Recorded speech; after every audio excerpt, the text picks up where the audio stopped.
It's Breakfast Daily on Citi TV. Thank you so much for staying with us. Now, today we'll be discussing a very important topic in our community and our society at large, and that's protecting some of the most vulnerable people in our society, children. Every day, walk around in our streets, we see children begging. We see how children are treated in orphanages, and we're asking ourselves, it's been 30 years since we signed on to protect children legally. How far have we come in the fight against protecting children from abuse and all forms of things that are not good for their development? I have been joined by Kingsley Obeng-Kyere, who's the coordinator of Curious Minds. Good morning, Kingsley. Good morning. How are you? Hope you're also doing good. Good. Thank you so much for joining us. Thank you for the opportunity to be here. When we talk about protecting children, where do we even start from? As far as the time of Adam. Yes, I'm saying so because, things are not going so well sometimes for some children. And so way back in the 1920s, we were talking about child protection, but it was then not formalized as we have it in the system. But let's go to the recent past. Yeah. So that is why you mentioned the issue of 30 years ago, when the world got together and then we finally had what we call the UN Convention on the Rights of the Child. Yeah. So in recent history, let's talk about 30 years. Okay. But talking about 30 years, the big question we always ask is, after 30 years, what have we achieved? If we look on the streets, and then we look at the crime statistics, and then look at the ages, it is an answer to our question as to whether we've done so well. Yeah. Yes, some have done well. Because you see those who are a bit around the age of 30, and some are big engineers, others are medical practitioners, some are in development space. Yeah. And yet we have the prisons crowded. So it is part of the answer we are getting. Anytime we reflect on expanding our prisons because it's too crowded, it is an answer as to how we did after 30 years of signing on to the UN Convention on the Rights of the Child. Okay. So it's not to lay blame on one government or the other, because we always say government is a continuum. Yeah. So it means that we've done so much, and yet there is so much for us to do. What exactly did we sign on to do to help these children when we first signed on to that law? Normally, some countries sign on to conventions, and what they will do is that they will add some reservations on some of the issues stated.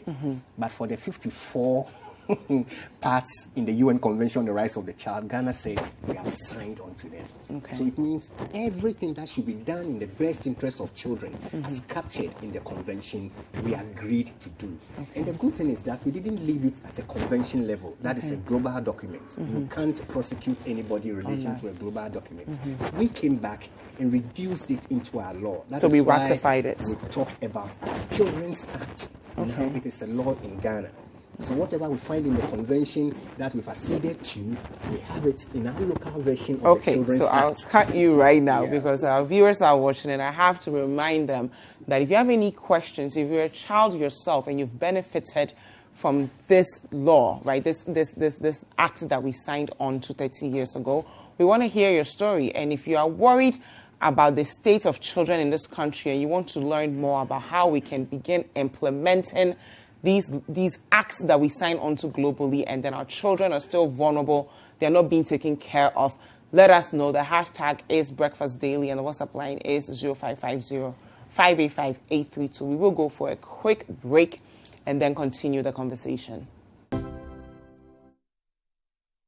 Welcome back. It's still Breakfast Daily on Citi TV, and I still have with me Kingsley, and he's going to walk us through exactly what it means when we say we are protecting children and how far we've come with that. Please go ahead and continue. When you look at the convention, it talks about the fact that everything we do should be in the best interest of children. That is Article 3. Our Section 2 of our Children's Act will also be talking about what we call best interest or the welfare principle.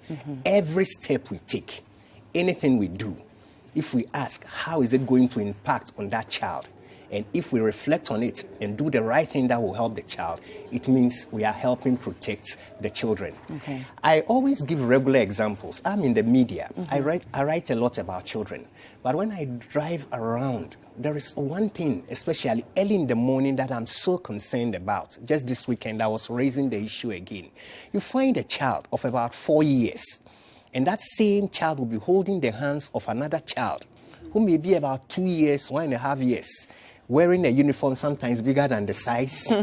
And you find the 4-year-old being the senior one, now leading the other one to school, crossing busy streets, around busy street areas. And then I start asking that question. Where are the parents? I won't ask where is the mother, because that has been the regular question. But where is the father too? Because everybody should be concerned. I want my child to be in school, so I'll make sure the child is in school. I won't just take it for granted that the child will get to school. And I saw one particular example at a point in time where one parent was so furious because he held the hands of a child to come to school because the parent was getting late to work, left the child somewhere, gave the direction, pass here, do this, and then you get to your school. Meanwhile, it was a very risky area. So we are raising that issue of child protection right from the family level. How are we doing it? Do we assume that things are just going to work so well for us because, as we say in this country, God lives and God takes care of us? God takes care of us, but God gives us wisdom to act. So from the family level, it's important. When we signed on to the convention, the state must also make some provision to have in place some institutions that will also support these processes. It's good to say, and I'm glad to also say that we established a lot of these institutions, and there were some we added on to them. Everybody in this country will know about the Department of Social Welfare, for instance. It has been in existence for a long time. It was strengthened. Look at how we brought together the Ministry of Gender. We first had it as Ministry of Women and Children. Now we expanded it to Ministry of Gender, Children and Social Protection. So the mandate was being expanded so that it will cater for all other needs of children. Meanwhile, the Children's Act places squarely the issue of child protection within the spheres of the Department of Social Welfare. I don't know whether you've ever paid a visit to some of the offices. No. What is it like? What's the states like? You will spend your whole morning every day for about a month talking about the fact that we should do better for the Department of Social Welfare.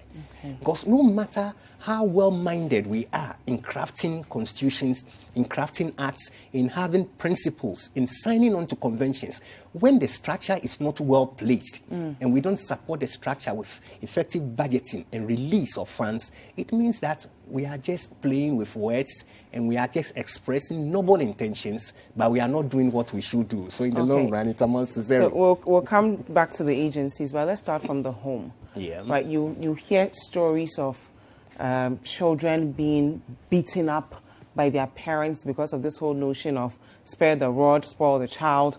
At what point is that abuse? And you hear stories of children being defiled by their uncles. Do we connect the dots of what we have actually signed on to globally and the reality on the ground of how our citizenry are treating children? Occasionally, when you mention conventions, people think it's a foreign concept. But the issue of rights some time ago now is being accepted gradually. But some will tell you that it's a foreign concept. But let's ask the big question. People do not want to mention rights because they think rights give people the opportunity to do things towards society. So I say, I don't like the word rights, so sometimes I put it in the cupboard. Then start asking the basic question. When you give birth to a child, should that child eat every day on a regular basis? Everybody agrees, yes. Should that child be educated? Everybody agrees, yes. Should that child, if he is to be educated, just be left in school and not catered for? Because sometimes the state will say that I am supporting at the basic level, excuse me, or I'm supporting at the senior high level. So you say, people have a phrase they use, I disagree totally with it. I disagree totally. There is much more than just bathing for the child and leaving the child to be on its own because the state is providing. So people should start looking at the fact that the little things we do at the home front It's all part of the convention. And our Children's Act says that the family shall give that appropriate care to the child. And then look at that next phrase, and the state shall support. So the moment we relinquish that aspect, okay, so we're still going to continue the conversation, and we'll also talk about, because we've talked about how it happens in the home, we'll now talk about what we need to do better as a society. Right? How do we ensure that kids have access to quality education? How do we ensure that we are not abusing the children in our homes? How do we ensure that we are intentional about protecting our children, because they are our future? If we fail them today, they are going to end up in our prisons tomorrow. They are going to end up harming us. But if we do right by them today, they will be productive members of our society, and they will contribute to developing this nation that we will all benefit from. So, Kingsley, what's the way forward for us as far as being a bit more deliberate and intentional about protecting our children? And how do we do that on the home front and by the state as well? Every parent should be concerned. We plan our families. In planning our families, it's not just a matter of talking about the numbers. How do we really channel effective care into the children we are looking after? How do we ensure that if the child is to close at 2 p.m., we are making sure the child is getting home safely? How do we ensure that if the child is living with someone, we are monitoring and empowering the child to be able to report adequately if untoward activities start happening? That is at the home level. But at the state level, we can provide schools. But what are the safety measures? How safe are the schools? That is one question we are asking. We look on the streets, a lot of children are begging. And we ask that very important question. Children are children, and they are diplomatic citizens everywhere they go. So they should be protected. So we have no chance whatsoever to say, oh, these are refugee children, so they are allowed to beg. No, it is not good. And meanwhile, we have some Ghanaian children who are mixed up with those who are begging. Yeah. And some, unfortunately, from things we are finding out recently, are even trafficked children. Wow. So you can see that a gang might be operating and using the children for all the wrong ends. Yeah. Sometimes in the media, we want to describe some children as child prostitutes. Wrong assertion. Yeah. Because it is commercial sexual exploitation of children. The proceeds coming from it, there are pins and other things, and it may be going somewhere. You see the face of the child, and yet it's the child that is being exploited. So when we deploy things within the state sector that will regularly help protect children, apart from the laws that we put in. As for the laws, go everywhere. We are excellent. A1. So, Kingsley, if someone wants to support the work of the NGO Forum, how do we contact you? You've mentioned the NGO Forum. The NGO Forum is a group of individuals and organizations that came together to support what we are presently talking about. All Africa is supporting and pushing the fact that we shouldn't put children in institutions, but we should make them live within families. And that is where they can be adequately supported. But anybody who wants to come on board is good. You can contact All Africa. I'm also here on Curious Minds. You can contact. We want to thank EU, that is committing funds to support what is happening, to raise awareness and do advocacy. And there is one other aspect we shouldn't forget. Once EU is supporting this endeavor, it means the government, our state, should even commit much more than the EU to what we are doing, so that when we budget, we just don't acclaim ourselves. We put so much in the budget for children, but we released so much and at the appropriate time, even for children's efforts. Thank you. Right time is very important. Kingsley Obeng-Kyere is the coordinator of Curious Minds and also spokesperson for NGOs Forum. And I hope you've learned a lot. So if you have an extended family member, a child that's just wandering about in a home, it's time to have these conversations about bringing that child back and taking some responsibility for our children, because they are our future. And the kinds of things we do to them today will either reward us or harm us in the years to come. We hope you've enjoyed the show. Make sure you subscribe, like, comment, and share with your friends.